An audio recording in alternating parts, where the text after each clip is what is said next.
USS എക്സാമിന് part C എന്ന് പറയുന്നത് മാത്തമാറ്റിക്സ് വിഷയവുമായിട്ട് ബന്ധപ്പെട്ടിട്ടുള്ള ചോദ്യങ്ങളാണ്. നമുക്ക് വീഡിയോയിലേക്ക് പോകാം. ഒന്നാമത്തെ ചോദ്യം, in the picture below the shaded portion is 4/5 of the circle. Measurement of the angle MNO is. ചുവടെ കൊടുത്തിരിക്കുന്ന ചിത്രത്തിൽ ഷെയ്ഡ് ചെയ്തിരിക്കുന്നത് വൃത്തത്തിൻ്റെ 4/5 ഭാഗമാണ്. കോൺ MNOയുടെ അളവ് എത്ര? അപ്പോൾ നമുക്കിവിടെ ഒരു ചിത്രം കാണാനായിട്ട് സാധിക്കും. അപ്പം ഇതിൽ ഈ വൃത്തത്തിൽ ഈ സർക്കിളിൽ നമുക്ക് ഷെയ്ഡ് ചെയ്തേക്കുന്ന പോർഷൻ, അതായത് ഇതെന്ന് പറയുന്നത് 4/5 ആണ്, അതായത് 5/4 പോർഷൻ. അപ്പം സർക്കിളിനെ നമ്മൾ 5ആയിട്ട് ഡിവൈഡ് ചെയ്യുവാണെങ്കിൽ അതിൽ 4 ഭാഗവും നമ്മളിവിടെ ഷെയ്ഡ് ചെയ്തിട്ടുണ്ട്. അപ്പം ചോദ്യം ഇതാണ്, ഈ MNO എന്ന് പറഞ്ഞ് മാർക്ക് ചെയ്തേക്കുന്ന ഈ ഷെയ്ഡ് ചെയ്യാത്ത പോർഷൻ്റെ ആംഗിൾ എത്രയാണെന്നാണ് ചോദിച്ചേക്കുന്നത്. ആംഗിൾ MNO എന്നുള്ളതിൻ്റെ വാല്യൂ എത്രയാണെന്നാണ് ചോദിച്ചേക്കുന്നത്. അപ്പം ഇവിടെ നോക്കുവാണെങ്കിൽ ഷെയ്ഡ് ചെയ്തേക്കുന്നത് 4/5 ആണ്. അപ്പോൾ ഷെയ്ഡ് ചെയ്യാത്തത് 1/5 ആയിരിക്കും. അതായത് 5/4 ഭാഗവും ഷെയ്ഡ് ചെയ്തിട്ടുണ്ട്. അപ്പോൾ മിച്ചമുള്ളത് ഇനി ഒരു ഭാഗമാണ്. അപ്പോൾ അൺഷെയ്ഡഡ് പോർഷൻ എന്ന് പറയുന്നത് 1/5 ആണ്. ഇനി നമുക്കറിയാം സർക്കിളിൻ്റെ ആംഗിൾ എന്ന് പറയുന്നത് എത്രയാണ്? 360. അപ്പം ഇവിടുത്തെ ആംഗിൾ കണ്ടുപിടിക്കാനായിട്ട്, അതായത് MNO എന്നുള്ള ആംഗിൾ കണ്ടുപിടിക്കാനായിട്ട് നമ്മൾ എന്ത് ചെയ്താൽ മതി? 1/5 ഇൻറ്റു 360 ചെയ്താൽ മതി. മുഴുവൻ ആംഗിൾ എന്ന് പറയുന്നത് 360 ഡിഗ്രിയാണ്. നമുക്ക് ഇത്രയും പോർഷൻ മാത്രം മതി. ഇത്രയും പോർഷൻ എന്ന് പറയുന്നത് 1/5 പാർട്ട് ഓഫ് ദ സർക്കിളാണ്. അപ്പം ഇത്രയും പോർഷൻ്റെ ആംഗിൾ കണ്ടുപിടിക്കാനായിട്ട് 1/5 ഇൻറ്റു 360 ചെയ്താൽ മതി. അപ്പം 1/5 ഇൻറ്റു 360 ചെയ്യുമ്പോൾ, അതായത് 360നെ 5 കൊണ്ട് ഡിവൈഡ് ചെയ്യുമ്പോൾ നമുക്ക് 72 ഡിഗ്രി എന്ന് കിട്ടും. അപ്പോൾ ഇവിടുത്തെ ആംഗിൾ എന്ന് പറയുന്നത് 72 ഡിഗ്രിയാണ്. അടുത്ത ചോദ്യം നോക്കാം.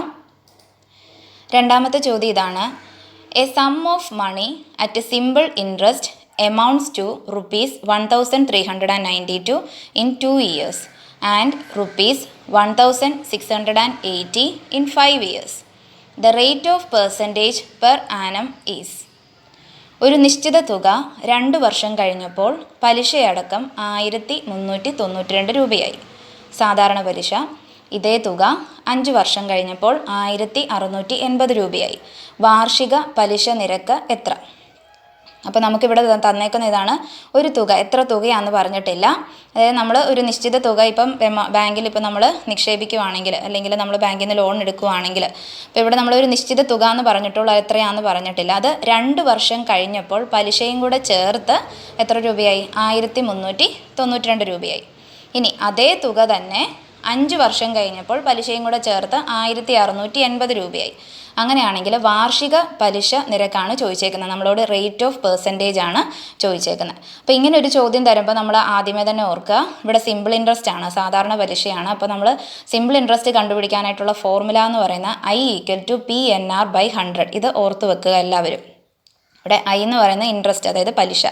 P എന്നുള്ളത് നമ്മുടെ പ്രിൻസിപ്പൽ എമൗണ്ട്, അതായത് നമ്മൾ ആദ്യം നിക്ഷേപിക്കുന്ന തുക, അല്ലെങ്കിൽ ആദ്യം നമ്മൾ ബാങ്കിൽ നിന്ന് എടുക്കുന്ന തുക, അതാണ് നമ്മുടെ പ്രിൻസിപ്പൽ എമൗണ്ട് എന്ന് പറയുന്നത്.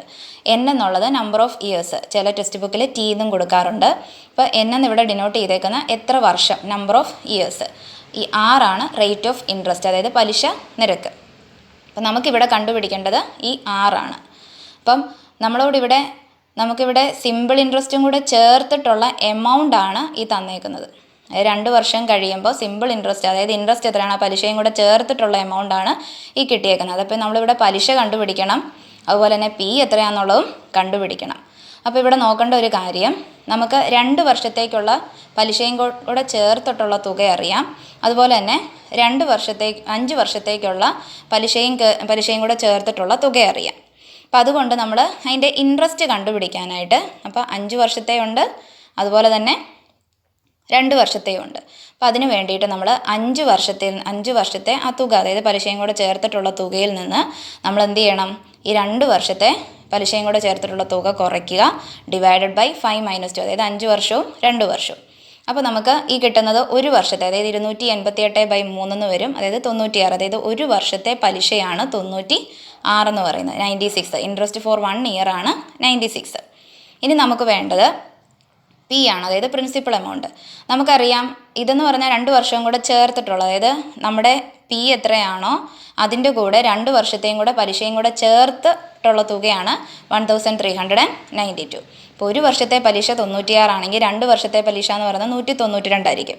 അപ്പം 2 വർഷത്തെ അതായത് 192 കൂടെ ചേർത്ത് പിയുടെ കൂടെ 192 കൂടെ ചേർന്ന് വരുന്നതാണ് 1392 എന്ന് പറയുന്നത്. അപ്പോൾ നമ്മുടെ പി കണ്ടുപിടിക്കാനായിട്ട് നമ്മൾ എന്ത് ചെയ്താൽ മതി? 1392 മൈനസ് 2 ഇൻറ്റു 96, അതായത് 96ൻ്റെ കൂടെ നമ്മൾ 2 കൊണ്ട് ഗുണിക്കുക. അപ്പോൾ 2 വർഷത്തെ നമുക്ക് ഇൻട്രസ്റ്റ് കിട്ടും. അപ്പോൾ അത് നമ്മൾ ഈ എമൗണ്ടിൻ്റെ കൂടെ കുറയ്ക്കുക. അപ്പോൾ നമുക്ക് ഒരു വർഷത്തേക്കുള്ള അതായത് നമ്മുടെ പ്രിൻസിപ്പൽ എമൗണ്ട് കിട്ടും. 1200 കിട്ടി. അപ്പോൾ ഐ കിട്ടി, പിയും കിട്ടി. ഇനിയിപ്പോൾ നമുക്കറിയാം ഇതൊരു വർഷത്തേക്കാണ്. അപ്പോൾ എൻ എന്ന് പറയുന്നത് 1 ആണ്. ഇനി നമ്മൾ ഈ തന്നേക്കുന്ന ഫോർമുലയിൽ സബ്സ്റ്റിറ്റ്യൂട്ട് ചെയ്യുക. അപ്പം 1200 ഇൻറ്റു 1 ഇൻറ്റു R/100, ആറാണ് നമുക്ക് കണ്ടുപിടിക്കേണ്ടത്, ഈക്വൽ ടു 96. ഇപ്പോൾ നമുക്കിവിടെ 1200നെ 100 കൊണ്ട് ഡിവൈഡ് ചെയ്യുമ്പോൾ നമുക്ക് 12 എന്ന് കിട്ടും. ഇപ്പോൾ 12 ഇൻറ്റു 1 എന്ന് പറയുന്നത് 12 ആണ്. ഇപ്പോൾ 12 ഇൻറ്റു R ഈക്വൽ ടു 96. അപ്പോൾ R എന്ന് പറയുന്നത് 96 ഡിവൈഡഡ് ബൈ 12.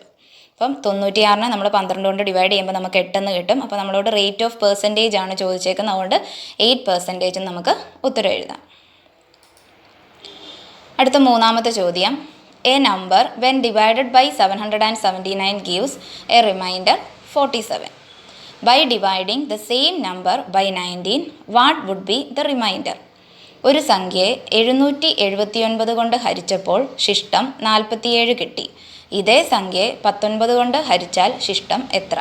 ഇപ്പോൾ ചോദ്യം ഇതാണ്. നമ്മളൊരു സംഖ്യ, ഏത് സംഖ്യ നമുക്കറിയില്ല, ആ സംഖ്യേനെ നമ്മൾ 779 കൊണ്ട് ഡിവൈഡ് ചെയ്തപ്പോൾ നമുക്ക് 47 അതിൻ്റെ റിമൈൻഡർ കിട്ടി. അപ്പോൾ അങ്ങനെയാണെങ്കിൽ ഇതേ സംഖ്യ തന്നെ, അതായത് ആ നമ്പറിനെ തന്നെ നമ്മൾ 19 കൊണ്ട് ഡിവൈഡ് ചെയ്യുമ്പം എന്തായിരിക്കും അതിൻ്റെ റിമൈൻഡർ എന്നാണ് ചോദിച്ചേക്കുന്നത്.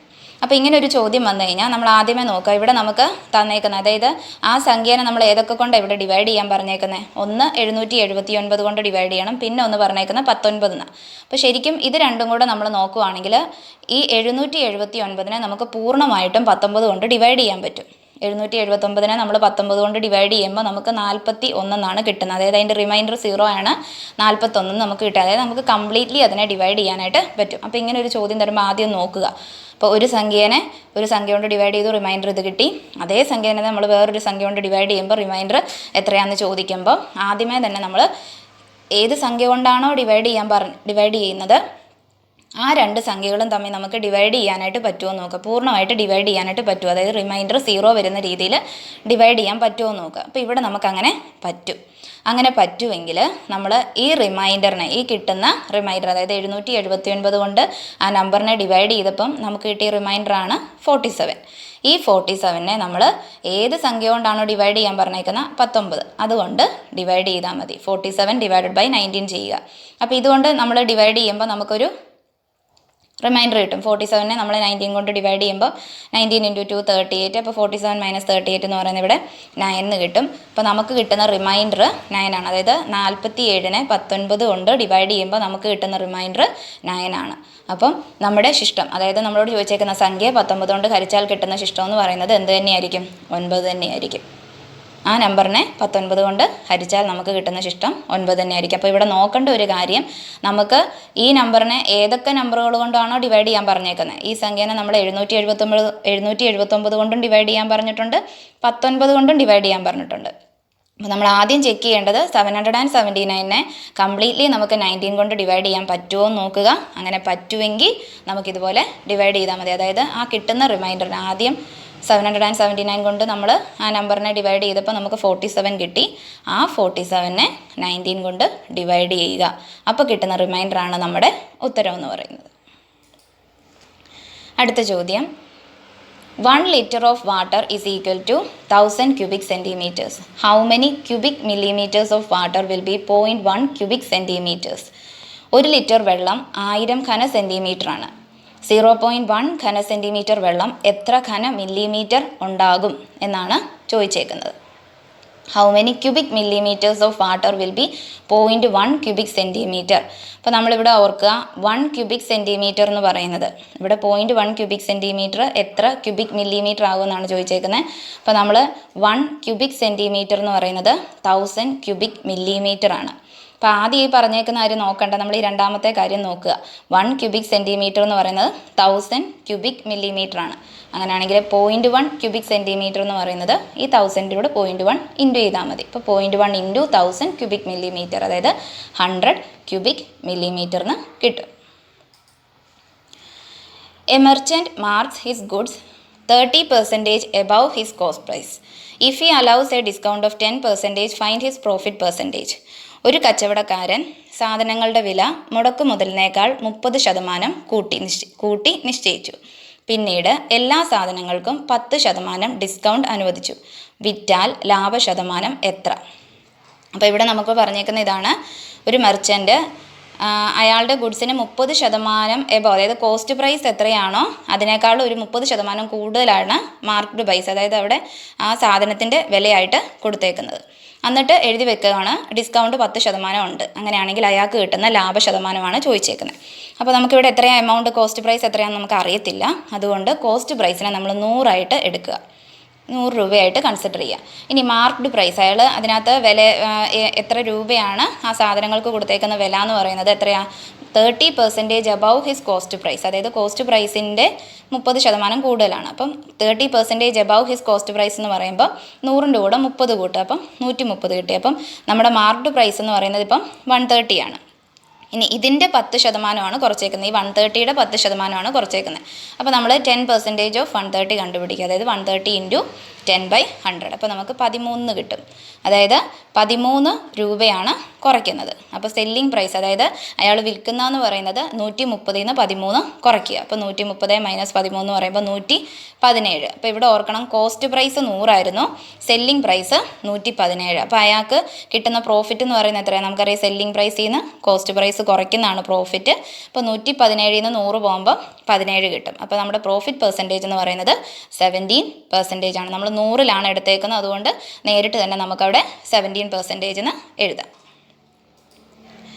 ആറാമത്തെ ചോദ്യം, if root of x divided by 169 equal to 36 divided by 26 then x is equal to. അപ്പോൾ ഇവിടെ നമ്മൾ എക്സ് ആണ് കണ്ടുപിടിക്കേണ്ടത്. അപ്പോൾ ഇവിടെ നമ്മൾ എന്ത് ചെയ്യണമെന്ന് വെച്ച് കഴിഞ്ഞാൽ സ്ക്വയർ ചെയ്യുക, രണ്ട് സൈഡും നമുക്ക് സ്ക്വയർ ചെയ്യുക, കാരണം ഇവിടെ റൂട്ടാണ് തന്നേക്കുന്നത്. അപ്പോൾ സ്ക്വയർ ചെയ്യുക, സ്ക്വയറിങ് ഓൺ ബോത്ത് സൈഡ്സ്, രണ്ട് സൈഡും സ്ക്വയർ ചെയ്യുമ്പോൾ നമുക്ക് റൂട്ട് നമ്മൾ സ്ക്വയർ ചെയ്യുമ്പോൾ നമുക്ക് ആ സംഖ്യ അതിനകത്തുള്ള സംഖ്യ അങ്ങ് എഴുതിയാൽ മതി. ഇതിനെ സ്ക്വയർ ചെയ്യുമ്പോൾ root x into root x എന്ന് പറയുന്ന എക്സ് ആണ്. അപ്പോൾ അതുകൊണ്ട് ഇവിടെ x/169 എന്ന് കിട്ടും, ഈക്വൽ ടു, ഇനി ഇതിനെ സ്ക്വയർ ചെയ്യണം, അതായത് 36/26 ഇൻറ്റു 36/26.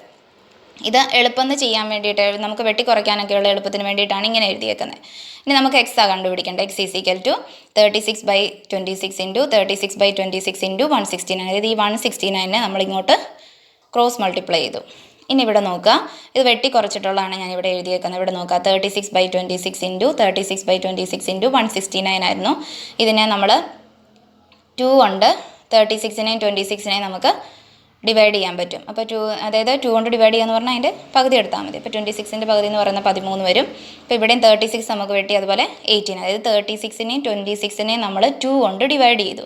മേളിലും താഴെ ഒരേ സംഖ്യ കൊണ്ട് ഡിവൈഡ് ചെയ്താൽ നമ്മൾ ഈ വെട്ടി കുറച്ച് എഴുതുന്നത് 13ഉം 18ഉം, അതുപോലെ തന്നെ ഇവിടെയും. അപ്പോൾ 18ഉം 13ഉം.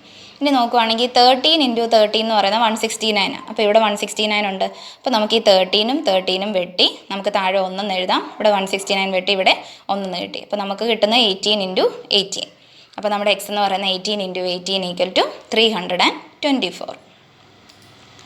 ഏഴാമത്തെ ചോദ്യം, the greatest 4-digit number which is divisible by each one of the numbers 12, 18 and 21 is. 12, 18, 21 എന്നീ സംഖ്യകൾ കൊണ്ട് നിശേഷം ഹരിക്കാൻ കഴിയുന്ന ഏറ്റവും വലിയ 4 സംഖ്യ ഏത്? അപ്പോൾ ഇവിടെ നമുക്ക് കംപ്ലീറ്റ്ലി ഡിവൈഡ് ചെയ്യാൻ, അതായത് നമുക്ക് നിശേഷം ഹരിക്കാൻ സാധിക്കുന്ന ഏറ്റവും വലിയ 4 സംഖ്യയാണ്. ഈ 3 സംഖ്യകൾ കൊണ്ട് നിശേഷം ഹരിക്കാൻ സാധിക്കുന്ന വലിയ 4 സംഖ്യയാണ് ചോദിച്ചേക്കുന്നത്. അപ്പോൾ ആദ്യത്തെ സ്റ്റെപ്പ് എന്ന് പറയുന്നത്, ഇങ്ങനെ ഒരു ചോദ്യം വന്നു കഴിഞ്ഞാൽ നമ്മൾ ആദ്യമേ തന്നെ ഇതിൻ്റെ നമുക്ക് തന്നേക്കുന്ന സംഖ്യകളുടെ LCM എടുക്കുക, ലസാഗു എടുക്കുക. LCM ഓഫ് 12, 18, 21 എന്ന് പറയുന്നത് നമുക്ക് LCM എടുക്കാൻ അറിയാം, ഇങ്ങനെ എടുക്കണം. അപ്പം പ്രൈം നമ്പേഴ്സ് കൊണ്ടാണ് നമ്മളത് ചെയ്യുന്നത്. അപ്പോൾ 3 എടുത്തു, 4 ഇൻറ്റു 3 ആണ് 12, 6 ഇൻറ്റു 3 18, ദെൻ 7. നമ്മൾ പിന്നെ 2 കൊണ്ട് ചെയ്തു. അപ്പോൾ നമുക്ക് 2 ഇൻറ്റു 2 4, ദെൻ 3 ഇൻറ്റു 2 6, പിന്നെ 7 അങ്ങനെ തന്നെ എടുത്തെഴുതി. അപ്പോൾ നമ്മുടെ LCM എന്ന് പറയുന്നത് ഈ തന്നേക്കുന്ന സംഖ്യകൾ, അതായത് നമുക്കിപ്പം പ്രൈം നമ്പേഴ്സ് വന്നു കഴിയുമ്പോൾ നമ്മൾ സ്റ്റോപ്പ് ചെയ്യും. ഇപ്പോൾ 3 × 2 × 2 × 3 × 7 അതാണ് നമ്മുടെ LCM, അതായത് 252. അപ്പോൾ ഇതിൻ്റെ അർത്ഥം ഈ 252ൻ്റെ എല്ലാ മൾട്ടിപ്പിൾസും, ഇതിൻ്റെ എല്ലാ ഗുണിതങ്ങളെയും നമുക്ക് 12, 18, 21 കൊണ്ട് ഹരിക്കാനായിട്ട് പറ്റും. All multiples of 252 is divisible by 12, 18, 21. അപ്പോൾ നമുക്ക് എല്ലാ ഇതുമല്ല വേണ്ടത്, നമുക്ക് വേണ്ട എന്താ, ഗ്രേറ്റസ്റ്റ് 4 ഡിജിറ്റ് നമ്പറാണ് വേണ്ടത്. അപ്പോൾ നമുക്കറിയാവുന്ന ഒരു കാര്യമാണ് ഗ്രേറ്റസ്റ്റ് 4 ഡിജിറ്റ് നമ്പർ എന്ന് പറയുന്നത് 9999 ആണ്. അപ്പോൾ അതിനെ നമുക്കിവിടെ കിട്ടിയേക്കുന്ന LCM ഉണ്ടല്ലോ, അതുകൊണ്ട് ഡിവൈഡ് ചെയ്യുക, 252 ഡിവൈഡ് ചെയ്യുക. അപ്പോൾ ഡിവൈഡ് ചെയ്യുമ്പം നമുക്കിവിടെ ഒരു റിമൈൻഡർ കിട്ടും. 252 കൊണ്ട് നമുക്ക് ഡിവൈഡ് ചെയ്യുമ്പോൾ നമുക്കിവിടെ റിമൈൻഡർ 171 എന്ന് കിട്ടും. ഈ റിമൈൻഡറിനെ നമ്മൾ ഈ 999 നിന്ന് കുറയ്ക്കുക. അപ്പോൾ നമുക്ക് 9828 എന്ന് കിട്ടി. ഇതാണ് ഗ്രേറ്റസ്റ്റ് 4 ഡിജിറ്റ് നമ്പർ. ഈ 3 സംഖ്യകൾ കൊണ്ട് നമുക്ക് ഹരിക്കാൻ പറ്റുന്ന ഏറ്റവും വലിയ 4 ഡിജിറ്റ് നമ്പർ എന്ന് പറയുന്നത് 9828 ആണ്. അപ്പോൾ ആദ്യമേ ഓർക്കുക, നമുക്കിതുപോലുള്ള 3 സംഖ്യകൾ തന്നിട്ടുണ്ടെങ്കിൽ ആദ്യം LCM എടുക്കണം. ആ കിട്ടുന്ന സംഖ്യേനെ നമുക്ക് ഏറ്റവും വലിയ 4 ഡിജിറ്റ് നമ്പർ, അതായത് 9999 കൊണ്ട് ഡിവൈഡ് ചെയ്യുക. ഡിവൈഡ് ചെയ്ത് കഴിയുമ്പം അതിൻ്റെ റിമൈൻഡർ കിട്ടും. ആ റിമൈൻഡർ നമ്മൾ ഈ 9999 നിന്ന് കുറയ്ക്കുക. അപ്പോൾ കിട്ടുന്ന ഉത്തരവാണ് നമ്മുടെ ഏറ്റവും വലിയ 4 ഡിജിറ്റ് നമ്പർ. ഈ 3 സംഖ്യ കൊണ്ട് നമുക്ക് നിശേഷം ഹരിക്കാൻ സാധിക്കുന്ന ഏറ്റവും വലിയ 4 അക്ക സംഖ്യ എന്ന് പറയുന്നത്. 8ാമത്തെ ചോദ്യം, what is the simplest form of ratio of length to width of the rectangle given below? ചുവടെ കൊടുത്തിരിക്കുന്ന ചതുരത്തിൻ്റെ നീളവും വീതിയും തമ്മിലുള്ള അംശബന്ധത്തിൻ്റെ ഏറ്റവും ലഘുവായ രൂപം ഏത്? അപ്പോൾ ഇവിടെ നമുക്ക് ലെങ്ത്തും വിഡ്ത്തും തന്നിട്ടുണ്ട് ഒരു റെക്റ്റാങ്കിളിൻ്റെ. ഇപ്പോൾ ഇവിടെ 4 മീറ്ററാണ് തന്നേക്കുന്നത്, 50 സെൻറ്റിമീറ്ററാണ് തന്നേക്കുന്നത്. ഇതിൻ്റെ ലെങ്ത് ടു വിഡ്ത്ത്, അതായത് ലെങ്ത് ടു വിഡ്ത്തിൻ്റെ റേഷ്യോ ആണ് ചോദിച്ചേക്കുന്നത്, അംശബന്ധമാണ് ചോദിച്ചേക്കുന്നത്. അപ്പോൾ നമുക്കിവിടെ ശ്രദ്ധിച്ചോളുക, നമ്മളിവിടെ നമുക്ക് എഴുതാനുള്ള സാധ്യത നമ്മൾ 4/50 എന്ന് എഴുതിയിട്ട് സ്പീഡിൽ നമ്മൾ ചെയ്യാൻ നോക്കും. അതല്ല, ഇവിടെ 4 മീറ്ററും 50 സെൻറ്റിമീറ്ററുമാണ് തന്നേക്കുന്നത്.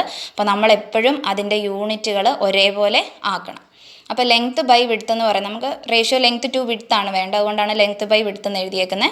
Equal to 4 metre by 50 centimetre. ഇതെന്തിനാണ് എഴുതിയേക്കുന്നതെന്ന് വെച്ചാൽ നമ്മളിവിടെ മീറ്റർ ആണെങ്കിൽ താഴെയും മീറ്റർ തന്നെ ആക്കണം. ഇനി സെൻറ്റിമീറ്റർ ആണെങ്കിൽ ന്യൂമറേറ്ററിലും ഡിനോമിനേറ്ററിലും അത് സെൻറ്റിമീറ്റർ ആക്കണം. ഇനി 1 മീറ്റർ എന്ന് പറഞ്ഞാൽ 100 സെൻറ്റിമീറ്റർ. അപ്പോൾ 4 മീറ്റർ എന്ന് പറയുമ്പോൾ 400 സെൻറ്റിമീറ്റർ ആയിരിക്കും. അപ്പോൾ നമുക്കതിനെ 400/50 എന്ന് എഴുതാം. ഇപ്പോൾ നമ്മൾ നോക്കുവാണെങ്കിൽ ഇത് സെൻറ്റിമീറ്ററിലാണ്.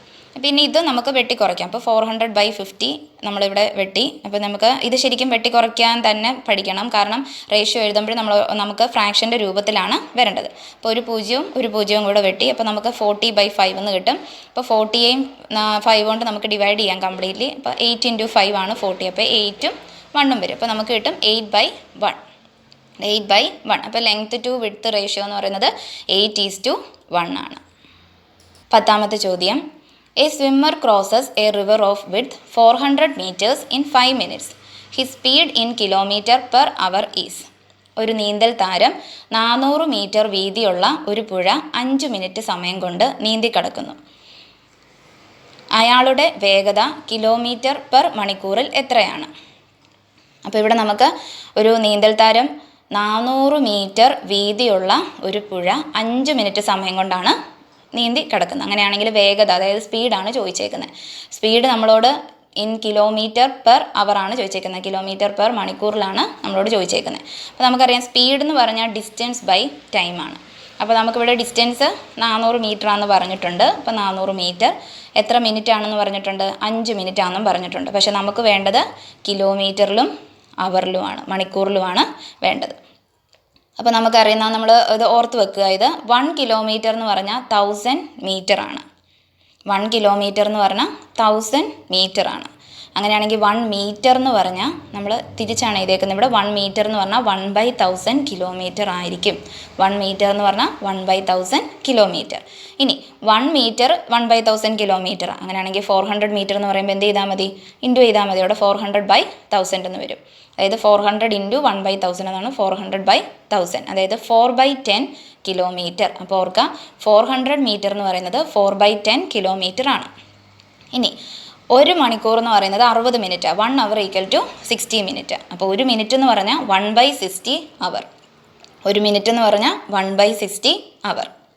അപ്പോൾ 5 മിനിറ്റ് എന്ന് പറഞ്ഞാലോ 5/60 അവർ ആയിരിക്കും. അപ്പോൾ നോക്കുക, 400 മീറ്ററിനെ നമ്മൾ കിലോമീറ്ററിലോട്ട് 4/10 കിലോമീറ്റർ എന്ന് എഴുതി. 5 മിനിറ്റിനെ നമ്മൾ മണിക്കൂറിലോട്ട് 5/60 അവർ എന്നും എഴുതി.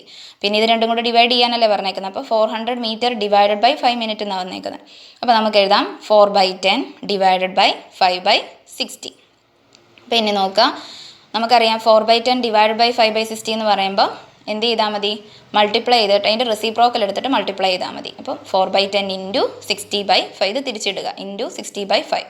അപ്പോൾ ഇവിടെ നമുക്ക് വെട്ടിക്കുറയ്ക്കുമ്പം നമുക്കിവിടെ ഈ 2 പൂജ്യവും പോകും. അപ്പോൾ നമുക്ക് 6 × 4 24 എന്ന് വരും. 24/5, 24നെ 5 കൊണ്ട് ഡിവൈഡ് ചെയ്യുമ്പോൾ നമുക്ക് 4.8 കിലോമീറ്റർ പെർ അവറിന് കിട്ടും. അങ്ങനെയാണ് നമുക്കിത് ചെയ്യാൻ പറ്റുന്നത്. കിലോമീറ്റർ പെർ അവറിലോട്ട് നമ്മൾ കിലോമീറ്ററിലോട്ടും മണിക്കൂറിലോട്ടും കൺവേർട്ട് ചെയ്തിട്ട് വേണം ചെയ്യാനായിട്ട്. ഇത് എല്ലാവർക്കും മനസ്സിലായെന്ന് വിചാരിക്കുന്നു. ഇതെല്ലാവരും കാണണം. ഇനിയുള്ള വീഡിയോസും എല്ലാവരും കാണാനായിട്ട് ശ്രമിക്കുക. Thank you for watching. Please subscribe, like and share my channel JS Max Corner.